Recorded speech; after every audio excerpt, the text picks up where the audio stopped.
You're sitting across from someone you thought cared. She's laughing at your jokes, her eyes glowing, but every few seconds her gaze flickers down toward a screen. You're no longer competing with other men. You're competing with everyone. Every ping, every like, every notification, a small jolt of chemical validation. And what you thought was connection was consumption.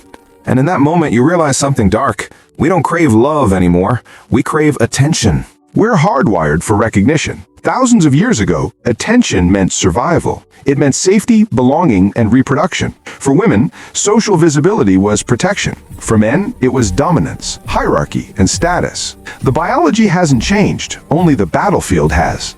Now, the tribe lives inside our phones. Every scroll, every like, every view, the brain interprets it as approval. A small victory in the social hierarchy. The molecule behind it all? Dopamine, the reward chemical that once guided survival, now dictates our self-worth. Here's how it works, my friend. Every time someone acknowledges you, a comment, a message, a compliment, dopamine fires. But like any drug, it takes more to feel the same high. You start refreshing feeds. You start checking if she saw your story. You start noticing how long she takes to reply, because your brain treats that silence as withdrawal. For her, it's the same loop. She posts, she waits, she checks, she adjusts. The digital mirror never stays quiet. Attention becomes identity. And the moment you need attention to feel seen, you've lost control of your own mind. You can see it in daily life if you know what to look for. The man who can't stop flexing online, mistaking validation for progress. The woman who argues in comments just to feel significant. The couple who can't have dinner without documenting it. The influencer who preaches authenticity but filters every moment. Case study number 1.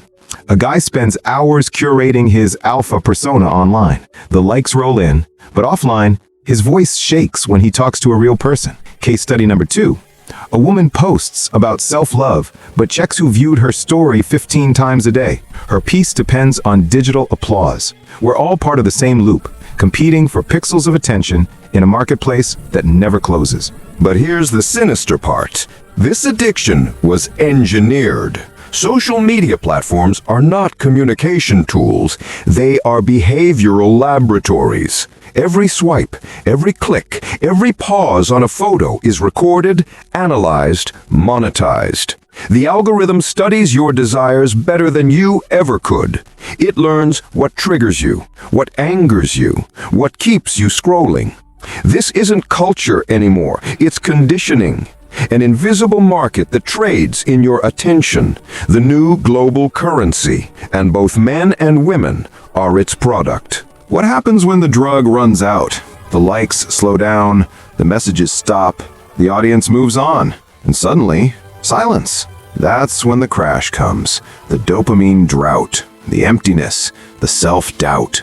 People start confusing invisibility with worthlessness. Relationships fracture because no one can focus on one person when the entire world is competing for their gaze. Love becomes transactional. Validation in exchange for presence. The bitter truth, brother, is this. We built a world where attention feels more valuable than integrity.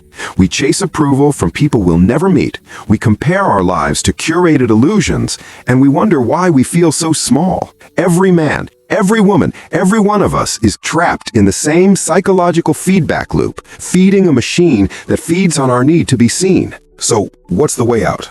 Withdraw from the battlefield. Stop giving your attention away so easily. It's your most valuable currency. Silence is power. Focus is wealth. Presence is rebellion. Detachment doesn't mean apathy. It means clarity. You see the noise, but it no longer controls you.